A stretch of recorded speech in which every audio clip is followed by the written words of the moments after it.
താപസന്മാർ, ഋഷീശ്വരന്മാർ ഇവരൊക്കെ ധ്യാനത്തിലൂടെയും ജപത്തിലൂടെയും യോഗ തുടങ്ങിയിട്ടുള്ള മാർഗങ്ങളിലൂടെയും ഈശ്വര സാക്ഷാത്കാരം പ്രത്യക്ഷീകരിച്ചിട്ടുള്ള ആൾക്കാരാണ്. നമ്മുടെ ഭാരത സങ്കല്പത്തിൽ ഈശ്വരാംശം എന്താണെന്ന് നേരിട്ട് അനുഭവപ്പെട്ടിട്ടുള്ള ആൾക്കാരാണ്. അത്തരത്തിലൊരു അനുഭവം ഉണ്ടാകുമ്പോൾ ഇത് ഏതൊരാൾക്കും അനുഭവിക്കേണ്ട അത്യുദാത്തമായിട്ടുള്ളൊരു അനുഭവമാണ് എന്ന് തോന്നിക്കഴിഞ്ഞാൽ നമ്മളായാലും എന്താണ് ചെയ്യുക? അത് മറ്റുള്ളവർക്ക് അനുഭവിപ്പിച്ചു കൊടുക്കാൻ നമുക്കൊരു വ്യഗ്രത ഉണ്ടാവും അല്ലേ? നമ്മൾ നല്ല സ്വാദിഷ്ടമായിട്ടുള്ളൊരു ഭോജ്യം നമ്മൾ ആവശ്യത്തിന് ഭുജിച്ച് കഴിഞ്ഞാൽ, നമ്മൾ കഴിച്ചു കഴിഞ്ഞാൽ, ഒരു പായസം ആയിക്കോട്ടെ, നമ്മളെന്താണ് പിന്നെ ചെയ്യുക? ഇതൊന്ന് കഴിച്ചു നോക്കൂ, ഇത് വളരെ വിശേഷപ്പെട്ടതാണ്. അപ്പം അത്രയും അമൃതതുല്യമായിട്ടുള്ള ഈശ്വര ചൈതന്യത്തെ നേരിട്ട് അനുഭവവേദ്യമായിട്ട് നമ്മുടെ പൂർവ്വസൂരികളെ അത് ഏതൊരു സാധാരണക്കാർക്കും പ്രാപ്യമാകണം എന്നുള്ളത് കൊണ്ടാണ് ഒരു ക്ഷേത്ര സങ്കല്പം ശരിക്കും ഡിസൈൻ ചെയ്തതെന്ന് വേണമെങ്കിൽ പറയാം. ക്ഷേത്രം എന്ന സങ്കല്പം ലൗകികമായിട്ടുള്ള എല്ലാ സുഖസന്തോഷങ്ങളും അനുഭവിച്ചുകൊണ്ട് നേടിയെടുത്തുകൊണ്ട് തന്നെ ഈശ്വര സാക്ഷാത്കാരം ചെയ്യാൻ സാധിക്കണം. എല്ലാം ഉപേക്ഷിച്ചുകൊണ്ട് സാധാരണക്കാരനായ ഒരാൾക്ക് സാധിക്കും. അതിനു വേണ്ടിയിട്ടാണ് ഒരു ക്ഷേത്ര സങ്കല്പം ഉണ്ടായത്. അതായത് പ്രപഞ്ചം മുഴുവൻ നിറഞ്ഞു നിൽക്കുന്ന ഈശ്വരാംശത്തെ ഒരു സ്ഥലത്ത് ഏകീകരിച്ച് തളം കെട്ടി നിർത്തി അത് നമുക്ക് ഒന്ന് സ്വാംശീകരിക്കുകയും അതിൽ നിന്ന് നമ്മുടെ ആത്മാംശത്തെ ഈശ്വരാംശത്തെ ഉയർത്തിക്കൊണ്ടുവരാനും നമുക്ക് ആ പരമമായിട്ടുള്ള പദത്തിലേക്ക് എത്തിച്ചേരാനും സാധിക്കുന്ന വിധത്തിലാണ് ഒരു ക്ഷേത്രത്തിൻ്റെ ഘടനയും അനുഷ്ഠാനങ്ങളും എല്ലാം ഉള്ളത്. അപ്പോൾ ആചാര്യൻ ഒരു ക്ഷേത്രത്തിലൊരു ബിംബപ്രതിഷ്ഠ ചെയ്യുമ്പം ആകൽപാന്തസ്ഥാസ്നുഭാവേന ഭക്ത്യാ ദേവസ്യേവം സമ്പ്രതിഷ്ഠാവിദസ്യ, അതായത് ആകൽപാന്തം സ്ഥിതി ചെയ്യണം, കൽപ്പാന്തത്തോളം സ്ഥിതി ചെയ്യണം എന്ന് സങ്കല്പിച്ച് ഈ പ്രപഞ്ചത്തിലുള്ള ഈശ്വര ചൈതന്യത്തെ മന്ത്രങ്ങളെ കൊണ്ടും വിവിധ തരത്തിലുള്ള ഈശ്വരാംശം നിറഞ്ഞ ദ്രവ്യങ്ങളെ കൊണ്ടും വേദമന്ത്രങ്ങളെ കൊണ്ടും അനുഷ്ഠാനങ്ങളെ കൊണ്ടും ഒരു സ്വരൂപമായിട്ടുള്ള ബിംബത്തിലേക്ക് ഈ ചൈതന്യത്തെ ചേർത്ത് വയ്ക്കുകയാണ്, നിറച്ച് വയ്ക്കുകയാണോ ശരിക്കും ചെയ്യുന്നത്. നമ്മൾക്ക് എന്ത് ചെയ്യാൻ വേണ്ടി പറ്റും? നിരന്തരമായിട്ടുള്ള ക്ഷേത്ര ദർശനത്തിലൂടെയും ഭഗവത് കഥകളിലൂടെയും അനുഷ്ഠാനങ്ങളിലൂടെയും നമുക്ക് ആ ഈശ്വരാംശം എന്താണെന്ന് ആദ്യം മനസ്സിലാക്കാനും തുടർന്ന് നമുക്കത് ഉയർത്തിക്കൊണ്ടുവരാനും ശരിയായിട്ടുള്ള ആനന്ദം എന്നിട്ടുള്ള ജീവിതത്തിൽ ഏറ്റവും സുഖകരമായിട്ടുള്ള ആനന്ദാവസ്ഥ അനുഭവിക്കാനും ഈ ജീവിതത്തിൽ തന്നെ സാധിക്കുകയും ചെയ്യും. അതിനു വേണ്ടിയിട്ടാണ് ഇത് ചിട്ടപ്പെടുത്തിയത്. അപ്പോൾ അത്തരത്തിൽ ആ പ്രാണപ്രതിഷ്ഠ ചെയ്ത് ഒരു ക്ഷേത്രം നിർമ്മാണം പൂർത്തീകരിച്ച ക്ഷേത്രം സാധാരണ വിധത്തിൽ ആരാധിച്ച് വരുമ്പോൾ കാലക്രമത്തിൽ ഇതിനെന്ത് സംഭവിക്കാം? ജീർണതകൾ സംഭവിക്കാം. ക്ഷേത്ര ദേവന്റെ അംഗങ്ങൾക്ക്, അതായത് ചുറ്റമ്പലമായിക്കോട്ടെ, ബലിക്കപ്പുര, അങ്ങനെ പല പല ഭാഗങ്ങൾ, ബലിക്കല്ലുകളായിക്കോട്ടെ, അങ്ങനെ പലതിനും ഇതെല്ലാം കല്ലും മണ്ണും മരം കൊണ്ട് ഉണ്ടാക്കിയതാണ്. അപ്പോൾ ഇതിന് പലതരത്തിലുള്ള ജീർണതകളൊക്കെ സംഭവിക്കാം. പക്ഷേ ഈ ചൈതന്യത്തിന് എന്ത് സംഭവിക്കില്ല? നാശം ഒരിക്കലും സംഭവിക്കില്ല. പക്ഷെ ചൈതന്യത്തിന് ഏറ്റക്കുറച്ചിലുകൾ ഉണ്ടാകാം. ചൈതന്യം എന്ന് പറഞ്ഞാൽ പരമമായിട്ടുള്ള ശുദ്ധ ചൈതന്യം എന്നാണ് പറയുക. അതിന് പിന്നെ വേറെ ഇതൊന്നും സംഭവിക്കാനില്ല. ഇപ്പം അഗ്നി ചൈതന്യം, നമുക്ക് പ്രത്യക്ഷമായിട്ട് കാണുന്ന ചൈതന്യം എന്താണ്? അഗ്നി ചൈതന്യമാണ്. അതിന് വേറെ ഒന്നും വരാനില്ല. അതിന് ഏറ്റക്കുറച്ചിലാണ് വരിക. അഗ്നി കൂടുതൽ ജ്വലിച്ച് കാണാം, ചെറുതായിട്ട് കാണാം. വേറെ അതിന് കേടുപാടുകളൊന്നും സംഭവിക്കാനില്ല. അതേപോലെ തന്നെ ഈശ്വരാംശത്തിന്, ഈശ്വര ചൈതന്യത്തിന് ഒരു കാലത്തും ഒന്നും സംഭവിക്കാനില്ല. പക്ഷേ നമുക്കതൊരു പ്രത്യേക നമ്മുടെ ആവശ്യങ്ങൾക്കായിക്കൊണ്ട്, നമുക്ക് ആരാധനയ്ക്കായിക്കൊണ്ട് ഒരു സ്ഥലത്ത് ഏകീകരിച്ച് നിർത്തി, തളം കെട്ടി നിർത്തി നമ്മൾ ആരാധിക്കുമ്പോൾ അതിന് ഏറ്റക്കുറച്ചിലുകൾ സംഭവിക്കും. അതുകൊണ്ടാണ് ഈ ക്ഷേത്രത്തിന് ഇത്രയും അംഗങ്ങൾ വരുന്നത്. ആ ചൈതന്യത്തെ ഗർഭഗൃഹം ഉണ്ടാവും, അതിനകത്ത് ബലിവട്ടം ഉണ്ടാവും, അതിനകത്ത് ചുറ്റമ്പലം ഉണ്ടാവും, പിന്നെ അതിന് പുറത്തേ ബലിവട്ടം ഉണ്ടാവും, അതുപോലെ തന്നെ വിളക്കുമാടത്തറ ഉണ്ടാവും, പിന്നെ മഹാപ്രാകാരമായിട്ടുള്ള മതിൽക്കകം ഉണ്ടാവും. ഇങ്ങനെ ആണ് എന്ന് വെച്ചാൽ ഈ ചൈതന്യത്തിന് അതിനകത്ത് നിറച്ച് വെക്കുകയാണ്. നമ്മൾ ആ നിറഞ്ഞ ഒരു എന്താ പറയുക, പവർ ബാങ്ക് എന്ന് വേണമെങ്കിൽ പറയാം. അതിനകത്ത് പോയിട്ട് നമ്മൾ എന്താണ് ചെയ്യുക? നമ്മൾ ആ ചൈതന്യം ചാർജ് ചെയ്യുന്നത് പോലെയാണ് ശരിക്കും സാധാരണ ഭാഷയിൽ പറഞ്ഞ് നമ്മളതിനെ മനസ്സിലാക്കേണ്ടത്. എന്ന് വെച്ചാൽ നമുക്ക് നിത്യജീവിതത്തിൽ നമ്മളിൽ ഒരു നമ്മുടെ ഇത് പറയില്ലേ, ഏറ്റവും ഉന്നതമായിട്ടുള്ള തലത്തിലേക്ക് എത്തണമെങ്കിൽ നമുക്ക് ശാരീരികമായും മാനസികമായും ആത്മീയവുമായിട്ടുള്ള ഒരു സന്തുലിതാവസ്ഥ നമുക്ക് വേണം. അപ്പോൾ മാത്രമേ നമുക്ക് ജീവിതത്തിൽ എപ്പോഴും ശാന്തമായിട്ടുള്ള സുഖകരമായിട്ടൊരു മാനസികാവസ്ഥ ഉണ്ടാവും. അതിന് ശാരീരികവും മാനസികവും ആധ്യാത്മികവുമായി മെൻ്റൽ, ഫിസിക്കൽ ആൻഡ് സ്പിരിച്വൽ എന്ന് പറയും. ഇത് മൂന്നും സന്തുലിതാവസ്ഥയിൽ ഒരേപോലെ വരുമ്പോഴാണ് ഏറ്റവും നല്ല ജീവിതം. അതിന് നമുക്ക് വേണ്ടതെന്താ? സ്പിരിച്വലായിട്ട് നമുക്ക് ആ ഒരു തലത്തിലേക്ക് എത്താൻ നമുക്കൊരു ക്ഷേത്ര സങ്കേതം ഉണ്ടാവണം. അതിൽ നിന്ന് നമ്മൾ ഊർജം സദാ സ്വീകരിക്കുന്നുണ്ടാവണം. അതിന് വേണ്ടിയിട്ടാണ് ഇത് സജ്ജമാക്കിയിട്ടുള്ളത്. പക്ഷെ നമുക്ക് ഓരോരുത്തരും അത് പ്രയോജനപ്പെടുത്തുക എന്നുള്ളതാണ് ഏറ്റവും പ്രധാനം. ക്ഷേത്ര ദർശനം ഒരു നിത്യ ദിനചര്യയിൽ പെട്ടതാണ് ശരിക്കും. കാരണം നമ്മൾ ശരീരം ശുദ്ധമാക്കുന്നത് പോലെ തന്നെ നമ്മളെ മനസ്സും ആത്മാവും എന്നും ശുദ്ധമാക്കിക്കൊണ്ടേ ഇരിക്കുമ്പോഴേ നമുക്ക് ഏറ്റവും നല്ലൊരു സുഖകരമായ അവസ്ഥ ഉണ്ടാവുള്ളൂ. അപ്പോൾ അതിന് ആ ക്ഷേത്രത്തെ എന്നും ചൈതന്യവത്തായിട്ട് അത് നിലനിർത്തുകയും അതിന് നിത്യപൂജകളെ കൊണ്ടും ആരാധനകളെ കൊണ്ടും വർഷാവർഷം വരുന്ന ഉത്സവങ്ങളെ കൊണ്ടും മറ്റ് താന്ത്രിക ചടങ്ങുകളെ കൊണ്ടും ആ ചൈതന്യത്തെ എന്നും പരിപോഷിപ്പിച്ചുകൊണ്ടേ നിലനിർത്തും. അപ്പോൾ മാത്രമേ ആ നാടിനും നാട്ടുകാർക്കും എല്ലാവർക്കും ആ ഐശ്വര്യം സദാ ഉണ്ടാവുള്ളൂ. അപ്പോൾ കാലാന്തരത്തിൽ ഇതിന് എന്തൊക്കെ നമ്മൾ ചെയ്താലും കാലക്രമത്തിൽ ഇതിന് ന്യൂനതകൾ സംഭവിക്കും.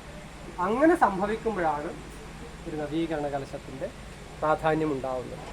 അപ്പോൾ അങ്ങനെ നവീകരണ കലശത്തിലെ ആദ്യത്തെ ഘട്ടമാണ് ഇപ്പം ചെയ്തിട്ടുള്ളത്. ഇനി നമ്മൾ ആ ഭഗവത് ചൈതന്യത്തെ ബിംബത്തിൽ നിന്നും പൂർണ്ണമായും ഒരു ജീവകലശത്തിലേക്ക് ആവാഹിച്ച് പ്രത്യേകം സജ്ജമാക്കിയിട്ടുള്ള ശയ്യാമണ്ഡപം നിങ്ങൾ കണ്ടിട്ടുണ്ടാവും. ആ ശയ്യയിലേക്ക് എഴുന്നള്ളിച്ച് വെച്ചു. നമ്മുടെ ശരീരത്തിൽ നിന്നും ജീവനെ താൽക്കാലികമായി കുറച്ച് നേരത്തേക്ക് മാറ്റിവെച്ചാൽ എന്തായിരിക്കും? എന്തെങ്കിലും നമ്മുടെ ശരീരത്തിന് കേടുപാടുകൾ സംഭവിച്ചാൽ സാധാരണ എന്താണ് ചെയ്യുക? കുറച്ച് സമയത്തേക്ക് നമ്മുടെ ജീവനെ മാറ്റിവെച്ച് അതിൻ്റെ കേടുപാടുകൾ തീർത്തതിന് ശേഷം നമ്മൾ വീണ്ടും ബോധതലത്തിലേക്ക് വരും. അങ്ങനെ ചെയ്യാറുണ്ട് അല്ലേ? അതേപോലെ തന്നെ ബിംബപീഠാദികളിൽ എന്തെങ്കിലും കേടുപാടുകൾ സംഭവിച്ചു കഴിഞ്ഞാൽ ആ ജീവചൈതന്യത്തെ കുറച്ച് സമയത്തേക്ക്, അതായത് നാളെ ഇപ്പോൾ രാവിലെ മുതൽ മറ്റന്നാൾ പ്രതിഷ്ഠാ മുഹൂർത്തം വരെയുള്ള സമയം ചൈതന്യത്തെ, ഭഗവത് ചൈതന്യത്തെ നമ്മൾ ശരീരയിലേക്ക് മാറ്റും. അവിടെയാണ് പിന്നെ തൊഴിലൊക്കെ ചെയ്യുക. ആ സമയത്ത് ബിംബത്തിലും പീഠത്തിലും വന്നിട്ടുള്ള ജീർണതകൾ, മാലിന്യങ്ങൾ ഇതൊക്കെ വൃത്തിയാക്കുകയും ശ്രീകോവിലിനകത്ത് ഗർഭഗൃഹം തന്നെയാണ് പറയുക. അപ്പോൾ ആ ഒരു പ്രാധാന്യം നമുക്ക് മനസ്സിലാക്കാം. ഒരു ഗർഭഗൃഹത്തിൻ്റെ പ്രാധാന്യം എന്ന് പറഞ്ഞാൽ നമ്മളൊരു ഗർഭാവസ്ഥയിലുള്ള ഒരു ശിശുവിന് എത്രമാത്രം പ്രാധാന്യമുണ്ടോ അത്രയും പ്രൊട്ടക്ഷനോടുകൂടി, അത്രയും സുരക്ഷിതമായിട്ടുള്ളൊരു സ്ഥലത്തിൽ നിന്നും ആ ജീവചൈതന്യത്തെ നമ്മൾ താൽക്കാലികമായി പുറത്തേക്ക് കൊണ്ടുവരുമ്പോൾ അത്രമാത്രം ഗൗരവമുണ്ടാവും അല്ലേ? അതേ ഗൗരവമാണ് നാളത്തെ ക്രിയകൾക്കും ഉള്ളത്.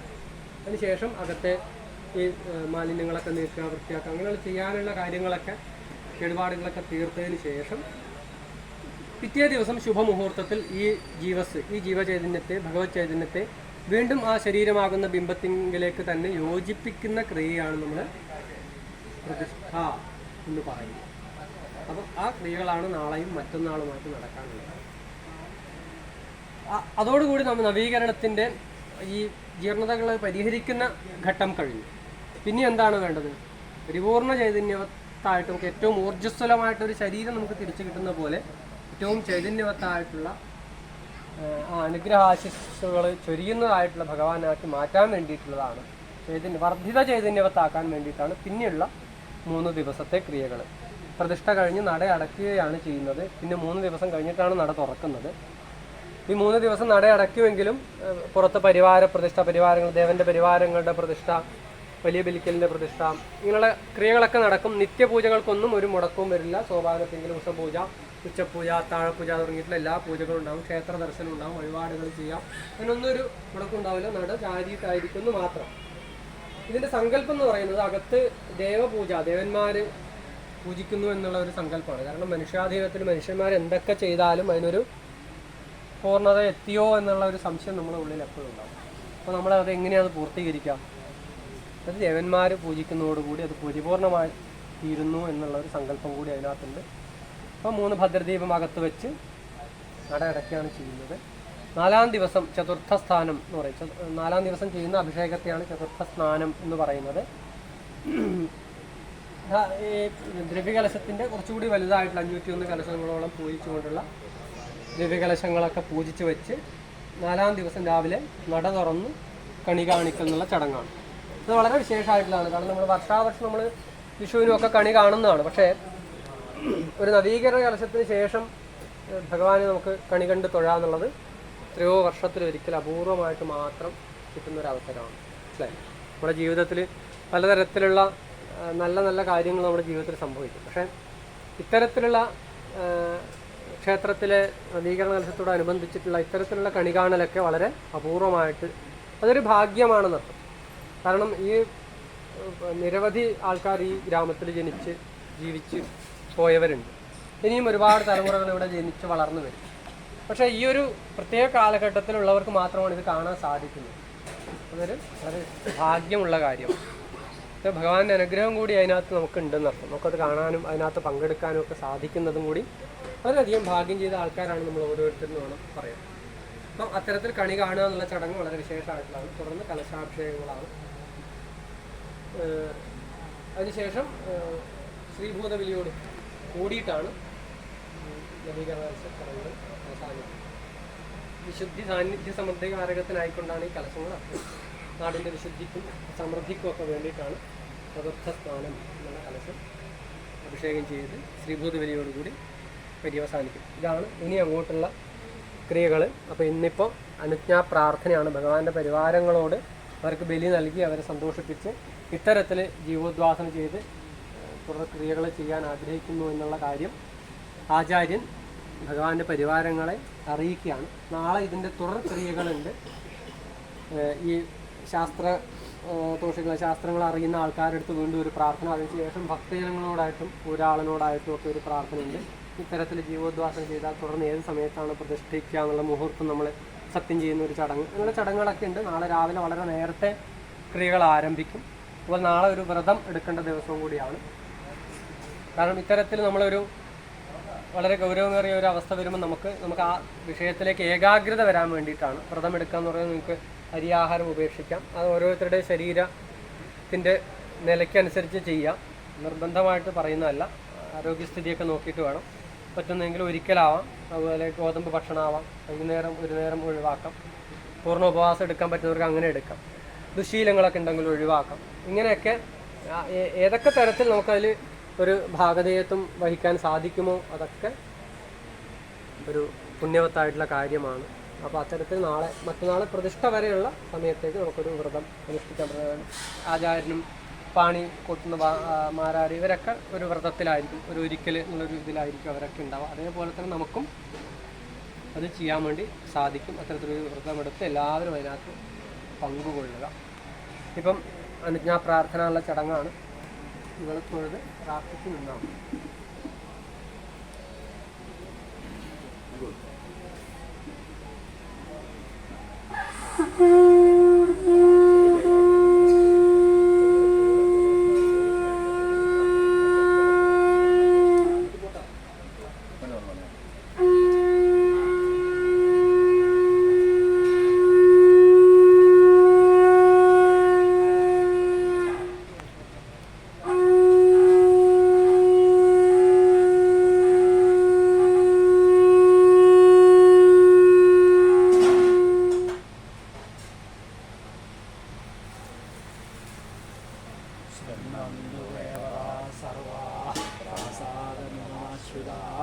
യദുച്യമാനമസ്മാഭിരനുഗൃഹന്തു തേന പൂർവൈഃ പൂർവം വ്രതമിദം ദേവാലയസംസാരവൈ പ്രാപ്തം കാലവശാൽ ഭൂയോ വയം കർത്തുമുദ്യതാഃ കാലേനേതാവതാ ഭൂയ പ്രാസാദേസ്മിൻ പുനർനവേ പ്രാപയാമോ വയം സത്യം ശൃണ്വന്തു ദേവതാ സർവാഃ പ്രാസാദമിമമാശ്രിതാഃ യദുച്യമാനമസ്മാഭിരനുഗൃഹന്തു തേന പൂർവൈഃ പൂർവം കൃതമിദം ദേവാലയമസാരവൽ പ്രാപ്തം കാലവശാൽ ഭൂയോ വയം കർത്തുമുദ്യതാഃ കാലേനേതാവതാ ഭൂയ പ്രാസാദേസ്മിൻ പുനർനവേ പ്രാപയാമോ വയം സത്യം ശൃണ്വന്തു ദേവതാ സർവാഃ പ്രാസാദമിമമാശ്രിതാഃ യദുച്യമാനമസ്മാഭിരനുഗൃഹന്തു തേന പൂർവൈഃ പൂർവം കൃതമിദം ദേവാലയമസാരവൽ പ്രാപ്തം കാലവശാൽ ഭൂയോ വയം കർത്തുമുദ്യതാഃ കാലേനേതാവതാ ഭൂയ പ്രാസാദേസ്മിൻ പുനർനവേ പ്രാപയാമോ വയം സത്യം തദനുജ്ഞാതുമർഹഃ. പറ്റുന്ന പോലെ നമസ്കരിക്കാം എല്ലാവർക്കും, അല്ലെങ്കിൽ ഒന്ന് ഭൂമി തൊട്ട് തലയിൽ വെക്കാം.